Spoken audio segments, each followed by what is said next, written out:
Hello, അസ്സലാമു അലൈക്കും. ഞാൻ ബുഷ്ര റഷീദ്.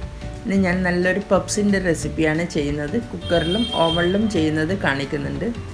ഈ ഒരു റെസിപ്പി ഞാൻ കഴിഞ്ഞ വർഷം നോമ്പിന് കാണിച്ചിട്ടുണ്ടായിരുന്നു. അത് ഞാൻ എൻ്റെ ഒരു നോമ്പ് തുറയുടെ കൂടെയാണ് കാണിച്ചത്. അപ്പോൾ എനിക്ക് റെക്കമെൻഡ് വന്നിട്ടുണ്ടായിരുന്നു അത് സെപ്പറേറ്റ് ആയിട്ട് ഒന്നുകൂടെ കാണിക്കാനും ഡാൽഡ ഒഴിവാക്കിയിട്ട് കാണിക്കാനും വേണ്ടിയിട്ട്. അപ്പോൾ ഞാനിത് ഡാൽഡ ഒഴിവാക്കിയിട്ടാണ് ഗീയിലും ഓയിലിലും ആണ് ചെയ്യുന്നത്. ഇപ്പോൾ 2 മെത്തേഡിൽ ചെയ്യുന്നുണ്ട്. അപ്പോൾ എല്ലാവരും വീഡിയോ കാണുക. നമുക്ക് റെസിപ്പിയിലേക്ക് കിടക്കാം അല്ലേ. അതിൻ്റെ ഡോ തയ്യാറാക്കാൻ വേണ്ടിയിട്ട് ഞാൻ കുറച്ചൊരു 1.5 കപ്പ് മൈദ എടുത്തിട്ടുണ്ട്.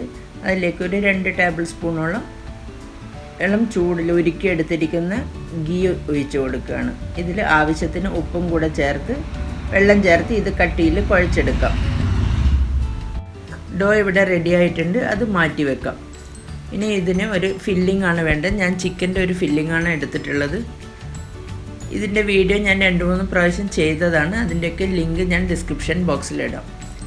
ആ ഒരു ഫില്ലിങ്ങിലേക്ക് കുറച്ച് പെപ്പർ പൗഡർ കൂടെ ചേർക്കണം. ഇതിൽ പെപ്പർ ചേർത്ത് കഴിയുമ്പോഴാണ് പപ്സിന് അതിൻ്റെതായ ഒരു ടേസ്റ്റ് വരുന്നത്. ഇനി നിങ്ങൾ ഈ ചിക്കൻ ഫില്ലിങ് തന്നെ വെക്കണമെന്നില്ല. നിങ്ങൾക്ക് വെറും സവാളയുടെ മാത്രം ഒരു ഫില്ലിംഗ് ആക്കി വെക്കണമെങ്കിൽ അങ്ങനെ വെക്കാം. ഞാൻ കുറച്ച് ചിക്കൻ്റെ ഫില്ലിങ്ങും ബോയിൽഡ് എഗ്ഗും വെച്ചിട്ടാണ് ഇത് ചെയ്യുന്നത്. അപ്പോൾ അത് കഴിക്കാൻ നല്ലൊരു ടേസ്റ്റാണ്. അപ്പോൾ ഫില്ലിങ് ഇവിടെ മാറ്റി വെക്കാം. ഇനി ഇതിനെ ഒന്ന് പരത്തിയെടുക്കാം. ഇതിനെ ചെറിയ ചെറിയ ബോൾസാക്കി എടുത്തിട്ട് വളരെ കനം കുറച്ച് പരത്തിയെടുക്കണം. വലിപ്പമുള്ള ഒരു ചപ്പാത്തിയുടെ വലിപ്പത്തിൽ പരത്തിയെടുക്കാം. ഇത് നല്ല കനം കുറച്ച് പരത്തിയെടുത്തിട്ടുണ്ട്. ഇനി ഇതിനെ ഒന്ന് കട്ട് ചെയ്തെടുക്കണം. ഇതിൻ്റെ 4 ഭാഗവും ഒന്ന് കട്ട് ചെയ്തതിന് ശേഷം ഇതിനെ ഒരു 3 പീസാക്കിയിട്ട് കട്ട് ചെയ്തെടുക്കാം.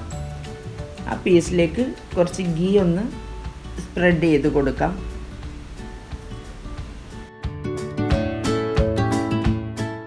ഗീ തേച്ചതിന് ശേഷം അതിലേക്ക് ഒരു സ്പൂണ് ഫില്ലിങ് വെച്ച് കൊടുക്കാം. പിന്നെ ഞാനിവിടെ ബോയിൽഡ് എഗ്ഗ് എടുത്തിട്ടുണ്ട്. ഇത് ഞാൻ പകുതി വെക്കുന്നില്ല. ഈ ഒരു എഗ്ഗിനെ 4 പീസാക്കിയിട്ടാണ് കട്ട് ചെയ്യുന്നത്. നീളത്തിൽ 4 പീസാക്കിയിട്ട് കട്ട് ചെയ്തിട്ട് അതിൽ നിന്നും ഒരു പീസ് വെച്ച് കൊടുക്കാം. അതുകൊണ്ട് തന്നെ ഇതിൽ ഓവറായിട്ട് മുട്ടയും ഉണ്ടാവില്ല, ഓവറായിട്ട് ചിക്കൻ്റെ ഫില്ലിങ്ങും ഉണ്ടാവില്ല.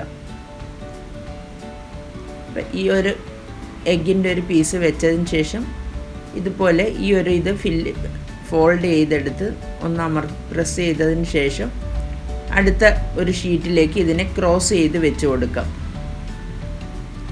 എന്നിട്ട് അതിനെയും ഫോൾഡ് ചെയ്തെടുക്കുക. അപ്പോൾ നമ്മുടെ ഒരു പപ്സ് ഇവിടെ റെഡി ആയിട്ടുണ്ട്.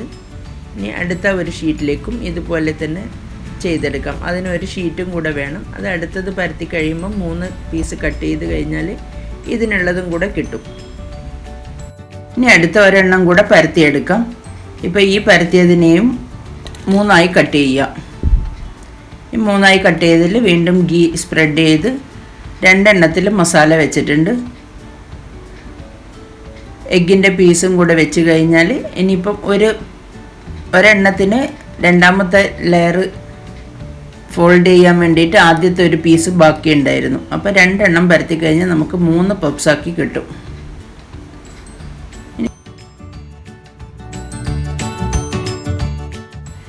ചെറിയൊരു ബോൾ എടുത്ത് അതിനെ കനം കുറച്ച് പരത്തിയെടുക്കുക. ഇനി അതിനെ സ്ക്വയർ ആക്കിയിട്ട് കട്ട് ചെയ്തെടുക്കണം. സ്ക്വയറാക്കി കട്ട് ചെയ്തതിന് ശേഷം വീഡിയോയിൽ കാണുന്നത് പോലെ കട്ട് ചെയ്തെടുക്കുക. ഒരു പ്ലസ് എന്ന് എഴുതിയതുപോലെ കട്ട് ചെയ്തെടുക്കുക.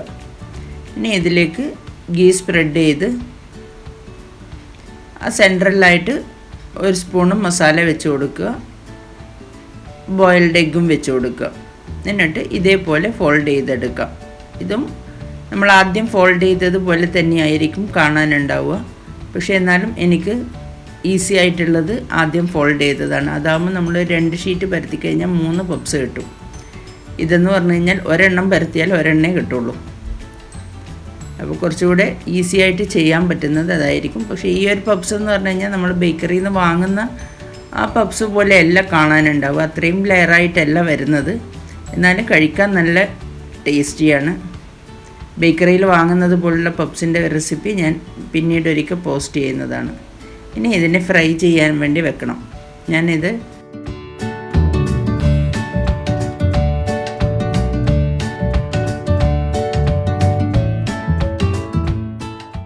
അടുത്തത് ഞാനിവിടെ കുക്കറിൽ ഫ്രൈ ചെയ്യാൻ വേണ്ടിയിട്ട് ഇട്ടിട്ടുണ്ട്. അത് കുറച്ച് ഓയിലും ഗീയും കൂടെ മിക്സ് ചെയ്തിട്ടാണ്. ഒരുപാടൊന്നും ഒഴിക്കണ്ട, ഒരു ഷാലോ ഫ്രൈ ചെയ്യുന്ന ഇതിൽ ഒഴിച്ചാൽ മതി. ഒരു ഭാഗം ഫ്രൈ ആയപ്പം ഞാൻ ഇതിനെ തിരിച്ചിട്ട് കൊടുക്കുന്നുണ്ട്. ഇത് കുക്കറിൽ വെച്ച് കഴിഞ്ഞാൽ തന്നെ ഫസ്റ്റിലുള്ള ഇത് കട്ടായി പോയതാണ്. കുക്കറിൽ വെച്ച് കഴിഞ്ഞാൽ കുക്കർ അടച്ച് വെക്കുക. അതിൻ്റെ വെയിറ്റ് ഇടേണ്ടതില്ല. ഒരു 5 മിനിറ്റ് കഴിയുമ്പം തുറന്ന് തിരിച്ചിട്ട് കൊടുക്കാം. അതിന് ശേഷം വീണ്ടും അടച്ച് വെച്ചിട്ട് അടുത്ത ഭാഗവും കൂടെ ഫ്രൈ ആയി കഴിയുമ്പം തുറന്ന് നമുക്ക് എടുത്ത് മാറ്റാം. ഇപ്പം ഓവനിലുള്ളതും ഒരുവിധം റെഡി ആയിട്ടുണ്ട്. ഒരു 2 മിനിറ്റും കൂടെ സെറ്റ് ചെയ്തത് കഴിയാനുണ്ട്. അതും കൂടെ കഴിഞ്ഞാൽ ഓവനിലുള്ളതും കൂടെ നമുക്ക് എടുത്ത് നോക്കാം. രണ്ടും നല്ല ടേസ്റ്റി ആയിട്ടുള്ള നല്ലോണം കുക്കായിട്ടുണ്ട്. ഇപ്പം രണ്ടും കാണാനും നല്ല ഭംഗിയിലാണുള്ളത്, നല്ല ടേസ്റ്റുമാണ്. അതുകൊണ്ട് എല്ലാവരും ട്രൈ ചെയ്ത് നോക്കണം. ഇഷ്ടമായാൽ ലൈക്ക് ചെയ്യാനും ഷെയർ ചെയ്യാനും കമൻറ്റ് ചെയ്യാനൊന്നും മറക്കരുത്.